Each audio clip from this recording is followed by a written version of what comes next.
In episode 30, I'm joined by Carolina Panthers long snapper J.J. Jansen.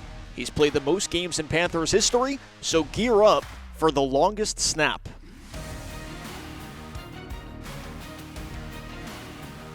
Our guest today is from Phoenix, Arizona, attended the University of Notre Dame, a long snapper for the Carolina Panthers. He has played the most games in Panthers history and currently a partner of Zawyer Sports and Entertainment. I know a guy, and his name is J.J. Jansen. J.J., how's it going?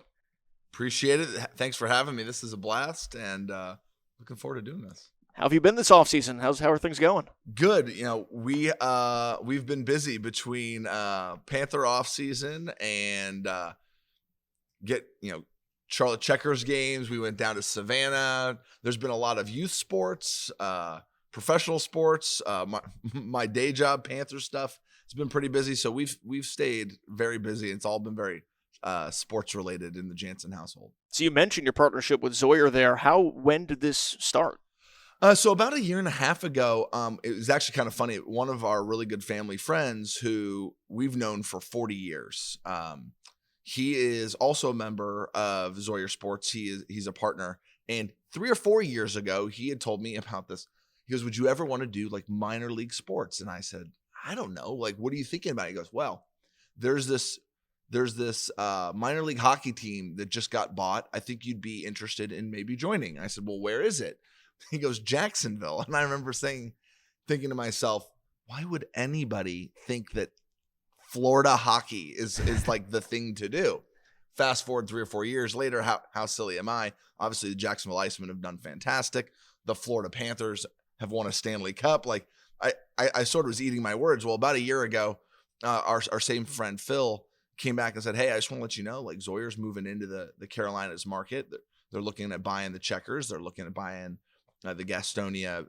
At the time, we were the Honey Hunters, and there was obviously a lot of turnover there." And I said, "Well, I love baseball. I love sports. I'd love to be part of the ownership world." And so we kind of started getting involved and joined on those two teams. And then we've since added partnerships in a few other teams. I've always been really fascinated by the business of sports. I've always been super fascinated in sort of the executive side. It's all the money. It's the analytics. It's everything that doesn't happen on the field. And quite frankly, like with the Panthers, as a player, you're not necessarily privy to all of that information. So I always thought like it'd be really hard to learn the business side of football while still being an active player. And I wanted to speed up my learning. So it's scratched a lot of itches, right? It's a really cool investment. It's a really great way to learn the business of sports. And you end up meeting some great people along the way. And my wife and I, my wife Laura, our family, our 4 kids, like we are all in on sports in the Carolinas. So North Carolina, South Carolina, all sports. Obviously we're from Arizona, so it's like not necessarily a big hockey area, but we just love all competition. So absolutely it's been a thrill the last year and a half doing this. Super excited about what's happening here with the Ghost Peppers. We've had a lot of success with some of these other teams and the businesses and learning, and it's just been a blast. What relationship have you been able to establish with Andy Kaufman, the owner for the Gastonia Ghost Peppers? Well, as you know, you meet Andy for 2 seconds, you feel like he's a best friend. He's so warm. He's so inviting. He's been a really kind friend and valuable asset in my sort of learning the business of sports. Has really kind of encouraged me to keep pursuing all these different areas with him. So it's been really special, because that's not necessarily how every ownership group works. And there are pros and cons to everything, but there's certainly a lot of ownership groups where if you're a limited partner, if you're a minority investor, you're just along for the ride, and there's nothing wrong with that. And hopefully the business does well, the team does well, and you get to enjoy those perks, but you're along for the ride and your input's not really asked, and you don't really have a relationship maybe with the general partner. And Andy's like the complete opposite of that.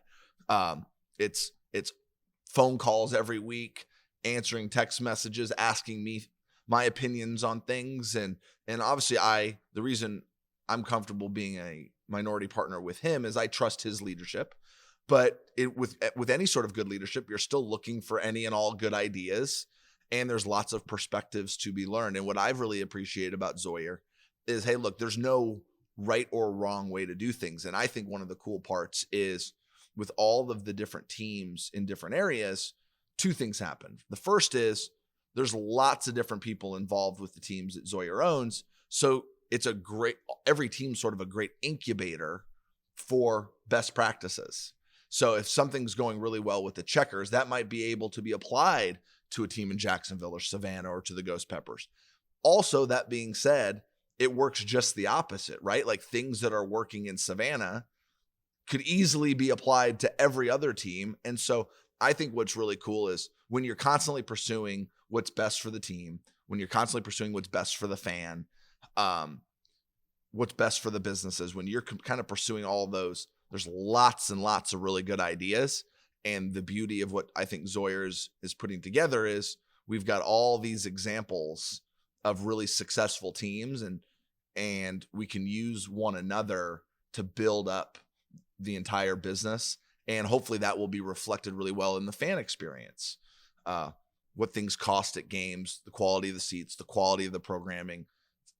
My kids have come to games here at Caramount with the Checkers. We were down in Savannah at End Market Arena. Like, there's great fan experiences. It's designed for kids and families, and so we're really appreciative of seeing how family friendly everything is, and that's again a value of the entire team.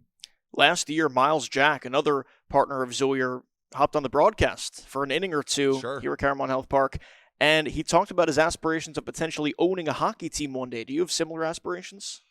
Yeah, absolutely. I probably have equal aspirations of calling an entire 9-inning baseball game and owning a team and being a general partner, like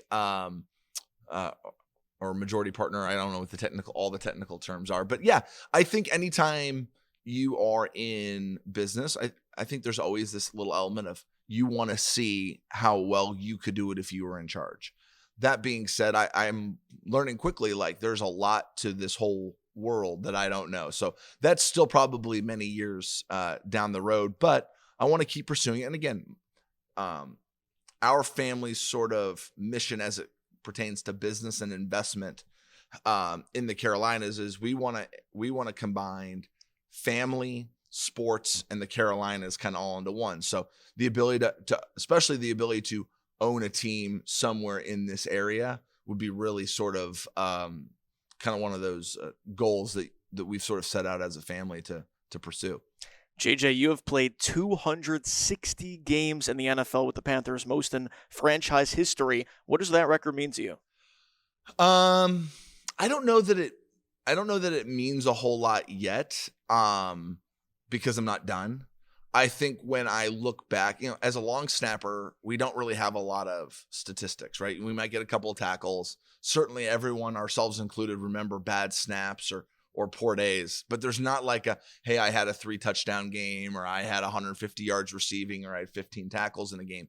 So we don't have a lot of statistics to sort of like, these were my high water marks. So one of the nice things about having that record with the Panthers is it certainly gives me a little bit of like, okay, this is what I've accomplished with the Panthers. And it's certainly a really nice thing to sort of have in our back pocket, from a, hey, this was kind of a whole family event, right? Like we have 4 kids. My oldest is 12. My youngest is 6. There's a lot that goes into being a professional athlete. The same way there's a lot for a family with, a dad's a doctor, mom's a nurse, dad's a banker, mom's a teacher. Like the whole family takes on the career of the entire family. And so in our little world, those 6-7 months of football are pretty stressful in our household because the games take precedent. Like you're sort of pouring in everything that you got as an individual and as a family into winning football games. It's just kind of the nature of the beast. And so when I look at that team record, I think to myself, man, our family has sacrificed quite a bit to achieve that. And so it becomes a moment in time for our entire family, not just me. once I passed, and I don't know if you know this, but like I passed my mentor. So my mentor played 200 and I think it was 21 games. So I got to pass my mentor. So the guy that trained me on how to be a long snapper, he was actually our kicker, John Casey, has been like a second father to me. He's been a close friend, an older brother. Like he's kind of got all these different roles.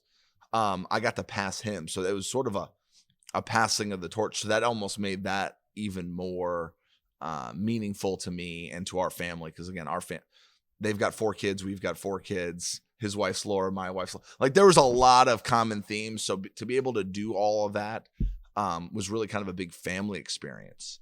John Case, you're talking about him being your mentor. What lessons did he teach you that have helped you to this day? Well, I think so he was probably about 38 or 39 years old when I first got here. So I was 22. I didn't know what I was doing. And one of the things that I think kind of gets missed in today's world, let's just take sports, for instance, like in today's world of transfer portal and NIL and free agency and pro sports, and even like younger youth sports, it's travel sports and team. There's not a lot of training and mentoring that takes place because people are constantly changing teams year to year, sometimes month to month. Like, so you don't really get like hey, let me take you under my wing. Let me train you up. And then at some point I leave, but you've been launched. That doesn't really exist anymore. In the old days, John came into the league in 1991. There wasn't even free agency in the NFL. So what happened was he was in Seattle. So what would happen is rookie comes in. They're going to be a member of the team. All the veterans are sort of taking them underneath their wing in order to train up the next generation of guy. But the veterans were getting paid the most and the young guys weren't getting paid very much at all. And there was a little bit of, hey, there's some time to develop relationships and to build guys up and show them how it goes.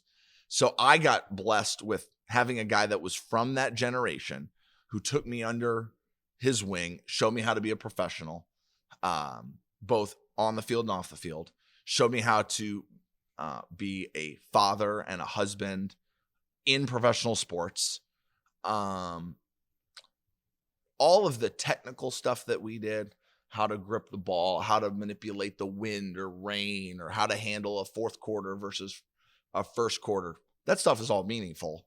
But the relationships that sports bring, the ability, there's an intimacy in any sort of locker room setting. And he has been as impactful as any man has been on my life outside of my dad, just in the way that he taught me about the game and about life and used our relationship in the locker room to build those strong relationships that still last to this day. So those are sort of the meaningful elements that I'll remember. JJ, you were talking about how, the stats don't really pop off the page for the long snapping position. To someone who isn't familiar with that position, describe what's the most important thing when it comes to your job on the fields?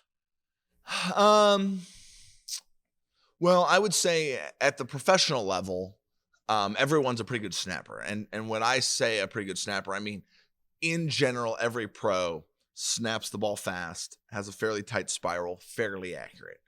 So once you kind of check those sort of minimum requirements, actually what becomes really the next biggest element is the ability to block. So in the NFL, the way the rules are set up, very different than college, different than the high school level. Only the outside 2 guys in the formation can release on, say, a punt.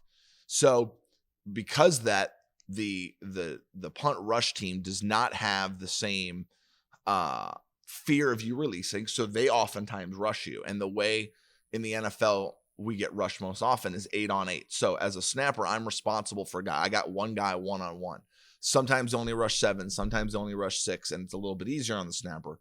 But if the defense really wants to come after you, it's 8-on-8, and the snapper's got to take a guy 1-on-1, and usually that guy is a defensive pass rusher. So I've had more than my fair share of 1-on-1 pass rushes with first round draft choices that are pass rushers. So I'm in their world, and my one saving grace is they're used to coming off the edge where there's a little bit more space. Now, obviously, they're taking on 320-pound, offensive tackles.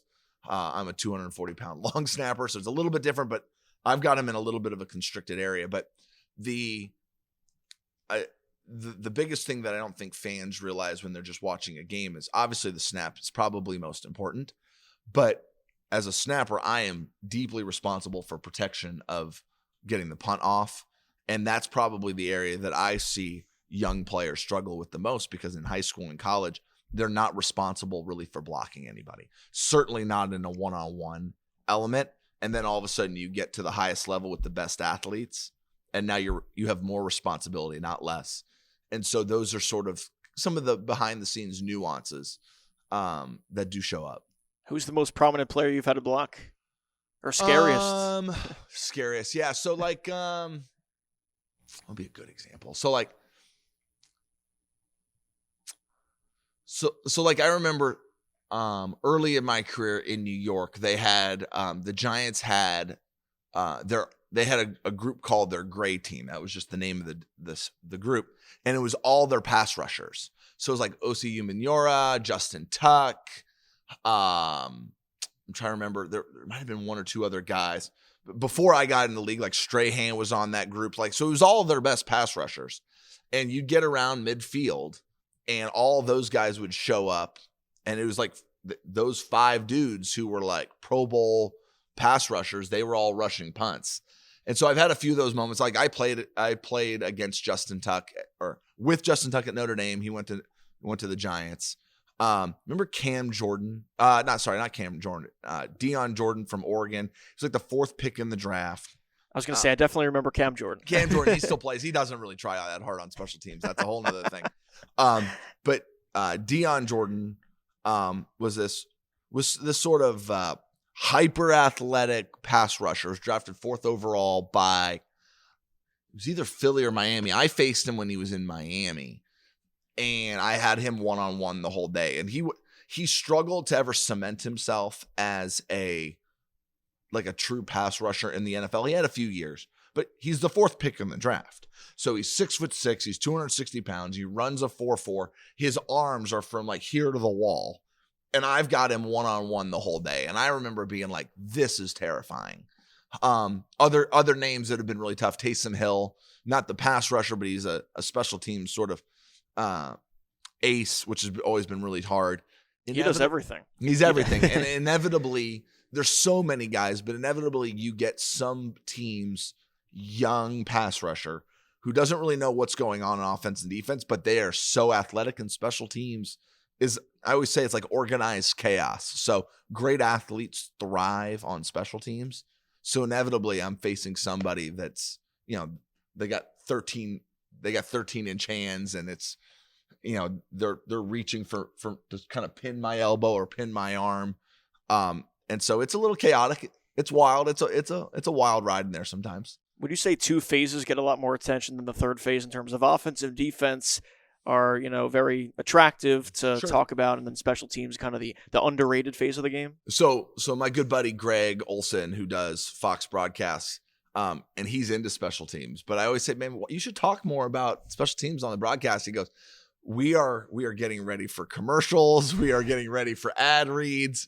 We don't talk a whole lot about special teams. In fact, he was telling me sort of a fun story. So we were in Tampa 2 years ago, maybe 3. So it was Tom Brady's last season, and we were trying to win the division. So if we won, we could have an opportunity the next week to win the division. If they won the division.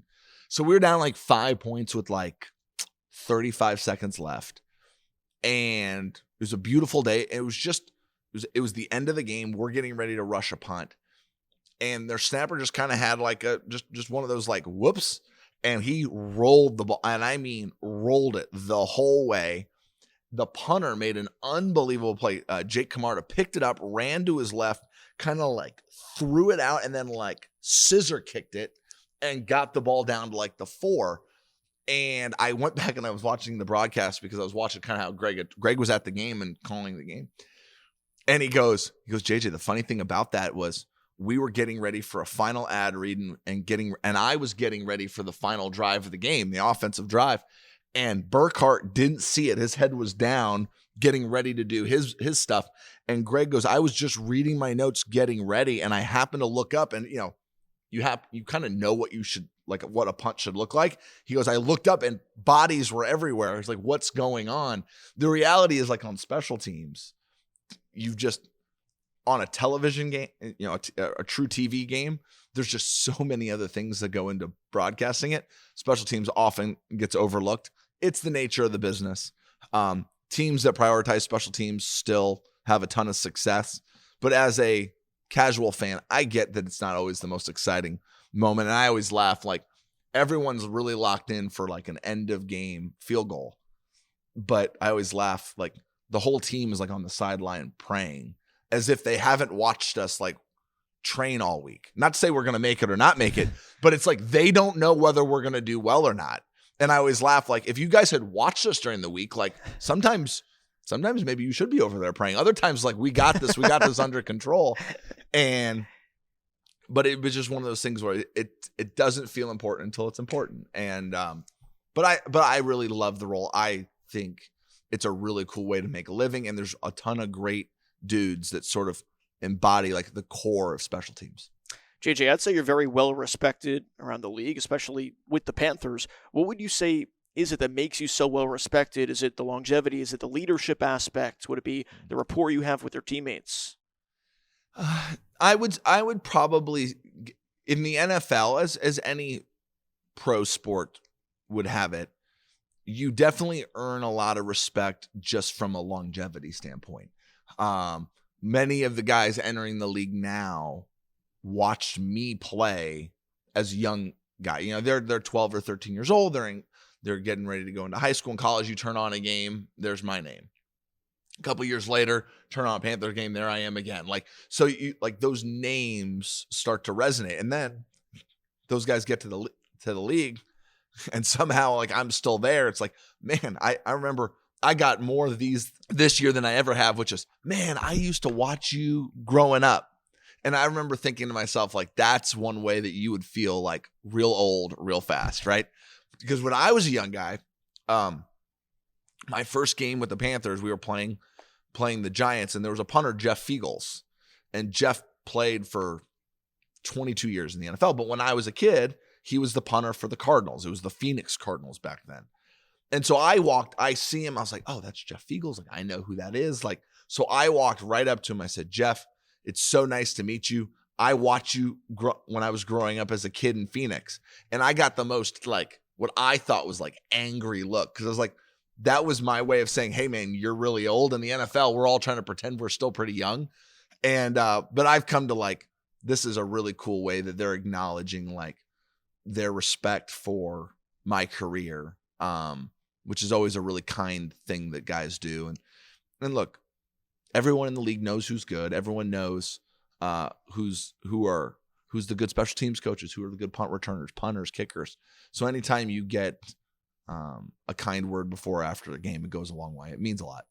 JJ, I feel like this is definitely your scene. You're talking a lot about broadcasting. You're talking about the broadcast aspect of sports when it comes to football. And, of course, you're doing really well on the podcast right now. You're a very, very well-spoken person. That could be seen on Cart Talk. Yeah. You run Cart Talk. Explain what that is. Yeah, so Cart Talk, we've done it for the last 2 years. We've done about 20 or 22 episodes. I sort of restarted something that had happened. There was a guy, Bill Voth, who had worked for the Panthers in the digital department, super creative guy, really thought differently about how to present the players. And so I was a guest on that show a couple different times, once with some other specialists, Graham Gano and Mike Pilardi. I did another episode with Greg. And when Bill left the team, I went to the team and I said, hey, could I like restart this, but I'm the host? And they were kind of like, yeah, you can do whatever you want. Like, no one's doing this anyway. So it has become a lot of fun. So my goal is, coming out of COVID, one of the biggest things that I saw as sort of a limitation with the Panthers was I didn't really feel like the fans, the Carolinas in particular, knew who any of our guys were. Matt Rule had been the head coach. He had a general football philosophy of, a little kind of almost like Bill Belichick, like It's about the team. I don't really want the guys to show individual personality. I'd prefer that not happen. You also had COVID, so there was a lot less fan interaction. There was a lot less media interaction. So those couple things starting in 2023, I kind of saw as, man, no one really knows our guys. And so we started doing Card Talk, 8 to 15 minutes. The originals were like 2 or 3 minutes. And then I was like, I'm not going to talk for just 2 or 3 minutes. I'm going to get these guys to like get going. So we've done like 10, 12, 15-minute episodes where I'm just asking the guys, hopefully mostly not about football, but about their upbringings, about their life, about the things that they're into. So we've talked youth sports. We've talked about Shy Tuttle, who's one of our D tackles. He really wanted to talk about his interior design skills, how he was sort of setting up his apartment here in Charlotte. And so we did a whole episode just on my man. Like he wanted to talk about the mirrors he had set up in his living room and this whole bit. So the guys hopefully kind of steer the conversation where they want to get to. And we've had a ton of fun, and season 3 we'll be doing more stuff. Hopefully introducing, we've had a big wave of free agents. We've signed 8 or 9 free agents thus far in free agency. Hopefully being able to introduce a lot of those guys to the Carolinas, have some fun.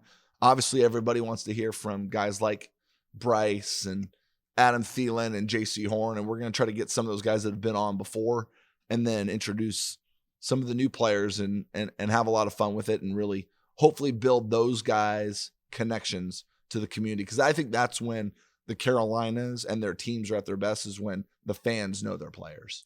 JJ, we have a segment on this podcast called Cool Connections. You have a really cool connection with someone you've had on Card Talk and you've already brought up so far today in Greg Olsen. Okay. So Greg Olsen, talk about the fact that apparently you're an off-screen broadcast partner with Greg, essentially. So in a lot of ways of our lives, Greg and I sort of operate together. So we coach youth baseball together. I help him a ton when it comes to prepping for his broadcast. I think he's the best broadcaster in all of pro football for sure. And we've had a lot of fun over the years sort of developing thoughts and ideas for how to present games, the broadcast booth. It actually started right before COVID hit. He was doing a series of XFL games. And so we met at his office for like 4 or 5 hours going over all, there was a lot of weird rules in the XFL. So it was like, hey, what is this rule? What is that? How do I present that? I'd throw out some stuff. He's like, well, there was just a lot of back and forth. There's a lot of brainstorming on how to present things in a broadcast booth. And I've always enjoyed a couple things. I always love learning. And then from learning, it's either teaching it or using it to strategize. And one of the cool parts about broadcasting, and I think Greg sees it the same way, is you can use the broadcast booth to teach the high-level fan, the average fan, or the beginner fan something in every game, whether it's a baseball game, football game. Sports are so complex and so layered that you really have a tremendous opportunity to teach the game with the people that are involved in every game's a new broadcast. And so Greg and I have done that for the last 5 or 6 years. It's kept growing. He's been really gracious, inviting me in the booth, helping him in some like spotter roles, game strategy. But some of the most fun is hey, he'll call me and is like, hey, I got the Lions versus the Packers, and digging through all of the data and all of the game film and all of the media press clippings. And over the course of 5-6 days, putting together a plan of how does Greg present the Lions versus the Packers with the ability to teach and to explain strategy. And so the guys that do it the best are the ones that are most prepared. And Greg puts in a tremendous amount of preparation, and it's fun to be a part of that. And it kind of scratches my itch for that front office game planning stuff that I think is really fun. The really fun parts about sports. For that Super Bowl that Greg called along with Kevin Burkhardt, how many pages of notes did you guys have again? Oh yeah, we had. So Greg had probably. So on the flight flying into Phoenix, so I had a daddy-daughter dance on a Saturday night. So I flew in and flew out of Phoenix on the same day for the Super Bowl. So I was flying in And on that day, he sent me his final notes, which I had read 5 or 6 times. But his final pages of notes, I think, were like 53 pages of notes, like not handwritten, but typed out notes. And then I had probably another 27 pages. So like, what is that, 80? We probably had 80 pages of notes for that Chiefs-Eagles game. Strategy, players, concepts, things that we wanted to hopefully touch on if the game presented. And then, what's so funny, it's like studying for a final exam, right? You put in all this work and you are full on, but then at the end of the day, you don't know what questions are being asked. So you still got to be prepared to call the game. And that's where I think Greg's at his absolute best, which is there's nothing predetermined. It's well prepared. But now I'm going to tell you what we see on the field, and we're going to explain why things are happening. Why was a timeout used? Why was that pass play called? And I think Greg operates best in chaos. So the crazier the situation, the better he is, which is great for big games and Super Bowls. Like, that's what you want out of a broadcaster, in my opinion, is craziness has happened on the field. Can my broadcaster, can my analyst break that down in a way that is understandable at the highest level and the lowest level in terms of fan? Super Bowl is 120 million people. Like, you're going to have sophisticated fans and you're going to have the person that's just watching because they happen to walk into a Super Bowl party, and you want to be able to communicate at all levels with all fans. And he's truly one of the best at that. Do you have any plans to potentially go into broadcasting when you're done? I'd love to do it. Call games, be an analyst. I like explaining things. I think it's fun to learn and then to teach. I like theories. So to be able to sort of come up with a theory as to why something might be happening and then sort of expand on it, that's sort of fun. Like, I think of broadcasting as especially on the analyst role. The play-by-play role is a very different environment, but on the analyst role, there's something really cool about basically writing these, call them 1 to 3 page essays with your words, and being able to, to be able to introduce something, explain it, and then wrap it up. And whether you get 20 seconds between a football play, or you might have, an inning or two to tell a story. Vin Scully was one of the all-time best to be able to call a game and tell a story and just kind of weave it in and out. And I think that's really special because it's part of the entertainment for the fan. And so to be able to be a part of that, I would love to do that. I think it would be a ton of fun to call games or to provide like real analyst work when I'm done playing. It'd be fun. JJ, you guys had an incredible season in 2015, made the Super Bowl. How was that ride? How was that entire experience that season with Super Cam and everything going on? Yeah, that's you can't tell the 2015 season without being it was the Cam show for sure. That was a really special year in our team's history. I would argue that the guys on that team are, as a collective group, are the most impactful group in the history of the Panthers. There's been some other really good teams. We talked about Jake Delhomme before, that 03 team and 05 team with Steve Smith on it and Mike Rucker and Mike Minter. And there were so many good players on that team. But 15, the personalities, and starting 14-0, and all of the different elements were all exponentially bumped up because Cam. And that was a really special ride. I actually hated the 2015 season for about the first 6 or 7 weeks because as we're winning, friends of mine were getting cut. So it did not start off as this like unbelievable ride. Now, in hindsight, the fun is the journey, right? Like, we went 15-1. I don't remember a lot of the wins and losses. I remember the relationships, and we would spend every practice for about the last second half of the season singing Creed. It became kind of popular again. Kirk Cousins did it. The Rangers were doing it. In 2015, we would sing Creed walking out to practice every single day for like 3 months on end. None of our guys, we all went hockey beards. None of the guys were shaving. You can find old videos of like Olsen and Kuechly with like these massive beards, and their hair was crazy because that was the 2015 team. But what was really cool about that ride, not only were we 15-1, we had some great playoff wins, but some of the most impactful people on that team weren't the superstars, right? Like Kurt Coleman was a safety for us. It was kind of a journeyman, 7 or 8 interceptions, big interceptions in the playoffs. Peanut Tillman that year taught the entire team what is now really well known, but the peanut punch was not really known. Punching at the ball. Josh Norman, who no one knew before that season, took that to a whole nother level. There was just so many cool stories of that whole team. But again, the one that kind of brought it all together was Cam, and the dancing and the dabbing and the you could do many podcasts on Cam Newton. He is one of one. But he led us well. We had a lot of fun, and football's not usually fun, and Cam always made football fun. He revolutionized the dab. It was big, but he made it big. He made it his own thing. The really funny thing was when in Cam's first game in 2011, so he was the number 1 pick out of Auburn. We go to Arizona and he scores.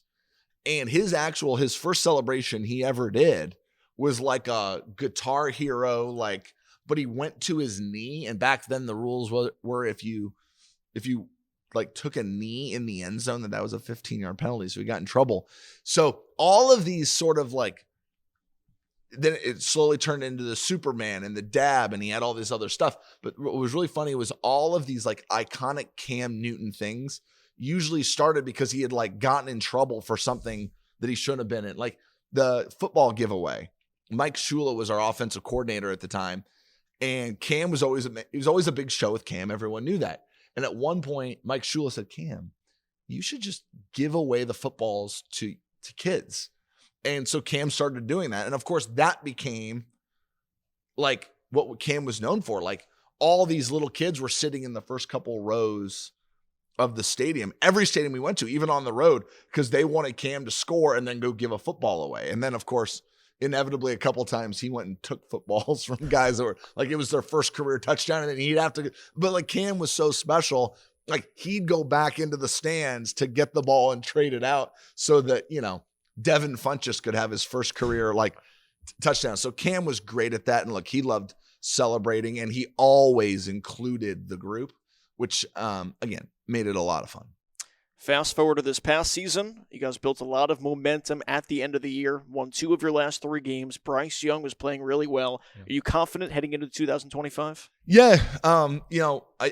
It doesn't matter how you finish, but it matters how you finish, right? Like, so the record's all reset, but I think from an organizational standpoint, from a confidence in the locker room,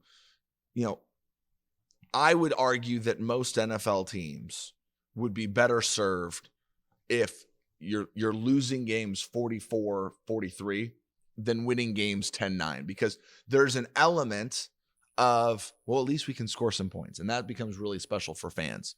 So to watch the second half of the season, go down to Atlanta and score 44 points, the fans are like, we can score some points. Like, even if we lose, this is going to be fun. And then, of course, what do? We go out, we add 8, 10, 12 defensive players. We'll keep adding them, right? So now you're hoping to keep that offense playing at a really high level. And then you're sort of adding in this defense that hopefully will get better in this year. You have a lot of reason for confidence. Anytime you have a quarterback playing well, your team is more confident, right? Play calling's easier, playing defense is easier. And where I think we really saw Bryce develop in the second half of last season was he seemed to find how he wants to play. And that's with a little bit of swagger. It looks a little Steph Curry-ish.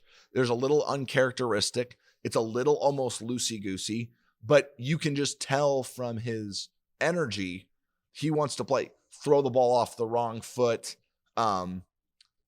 scramble around and make a big play. Like it became a little less rigid, and it became a little bit more free and a little more, what I would call, like, he looked more in the flow. And I joked with him. He came on our last episode of Cart Talk, and the next episode, or the next game, we had 2 games left to go. all of a sudden he came back out with the visor, which hadn't been around since Alabama. So I said, probably Cart Talk got him going there a little bit. But what he really did in the second half of last season, I mean, he made it all happen. I mean, he played really, really well for us. And as he took off, so did the team. And so that gives everyone a lot of confidence for 2025. He had the throw and spin too, which went viral.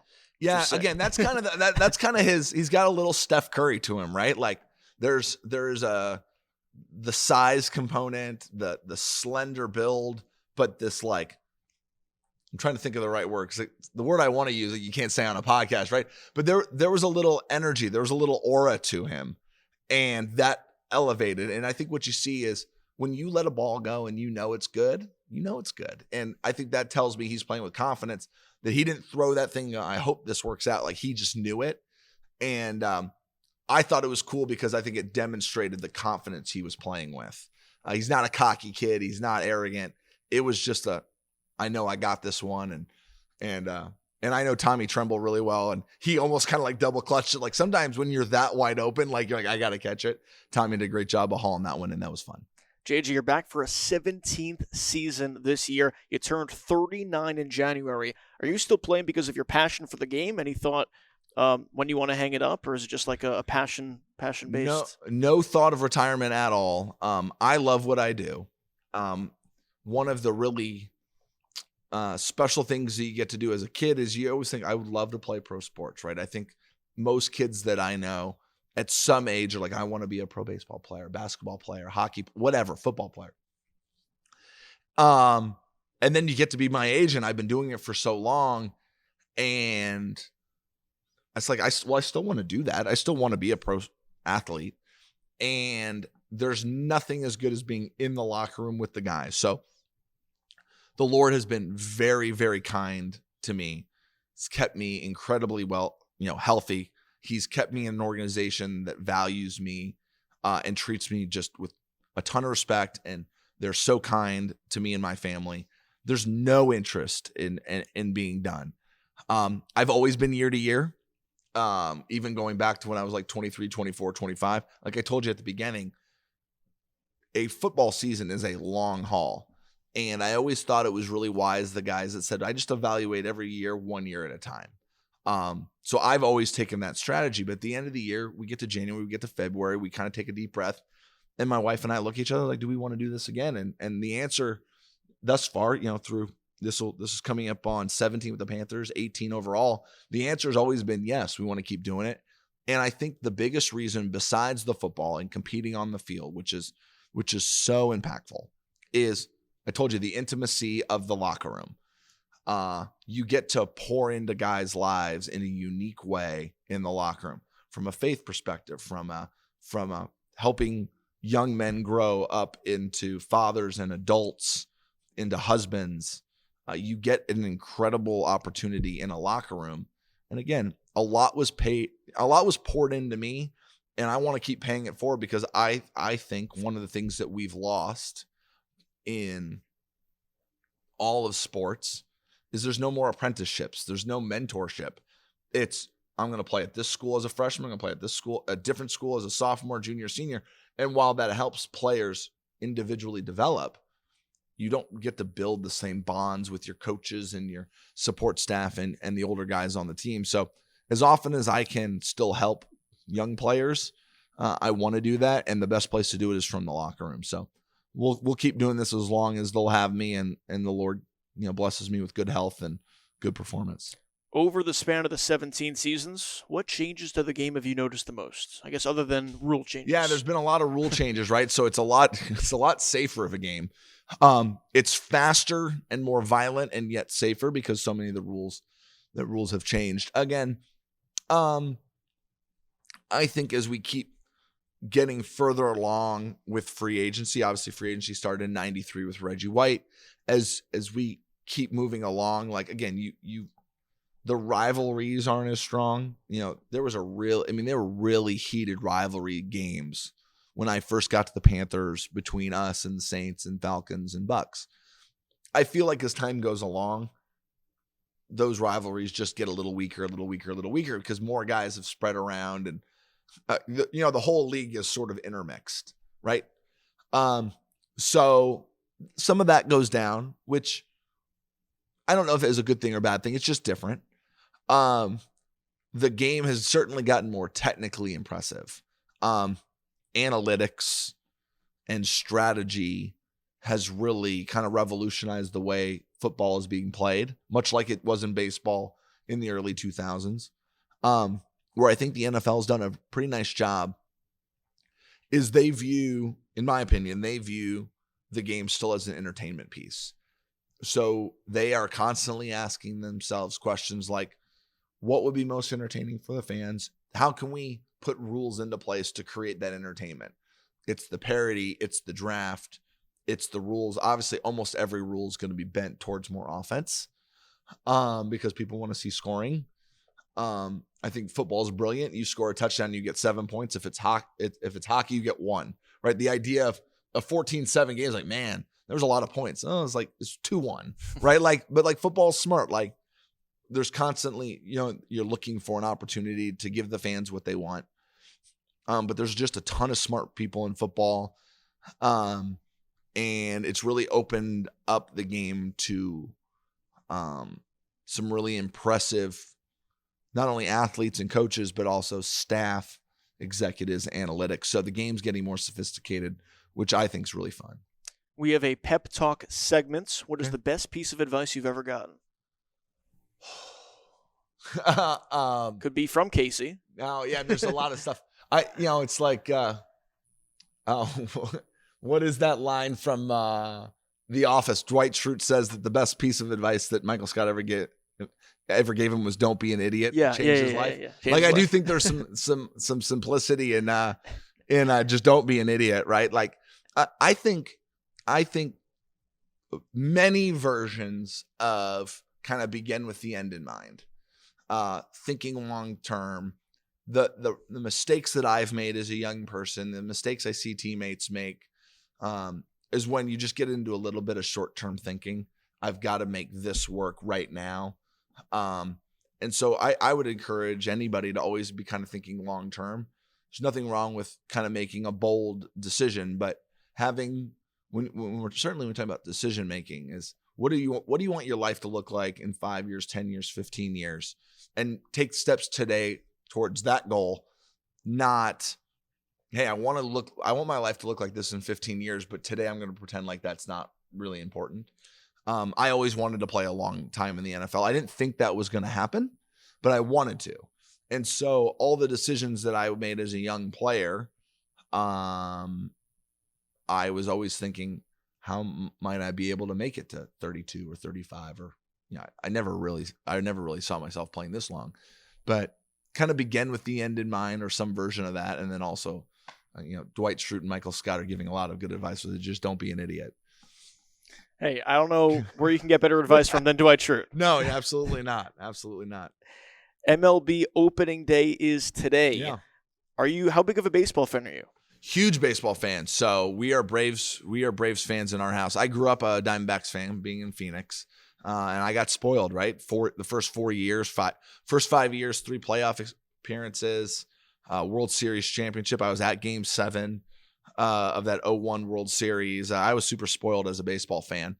Played a ton of baseball growing up. That was my primary sport. Sort of kind of dumb lucked into football because I had this long snapping skill. So I was a baseball player that happened to long snap. Now I'm a long snapper that happens to be a part owner of Gastonia, right? But we're big baseball fans, love the Braves. And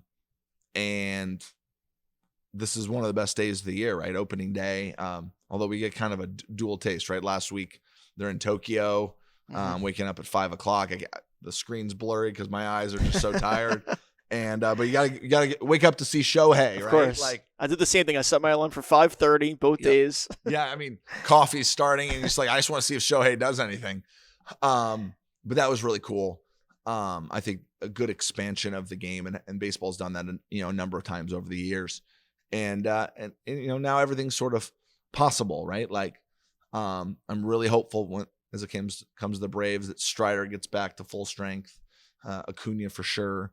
And they've got a really good team, but baseball is a marathon, and you got to have a deep roster, and you got to hope that in October you're healthy and you're pitching strong and your bats come alive. Because I was just doing a little radio thing, and they talked about, are you worried about the Dodgers? And I was like, I don't have to worry about the Dodgers as a Braves fan. We'll figure that out in October. You just got to get in the playoffs. And so can you get to 95 wins? Maybe it takes 98 if your league is particularly good, but get to 95 wins, and Dodgers can win 162. You still got to win a 5 or 7 game series. So limitless possibilities. That means spring's here, summer's here, and opening day should be a national holiday. Oh, 100%. That should be a national holiday. So I'm excited. I'm going to go home and watch the baseball this afternoon. Gastonia opening day for the Ghost Peppers, April 25th. How impressed have you been with the Ghost Peppers' success over the past few years? Well, they've done fantastic. Brady's done an awesome job here as general manager. Goose has been fantastic. Tread Athletics is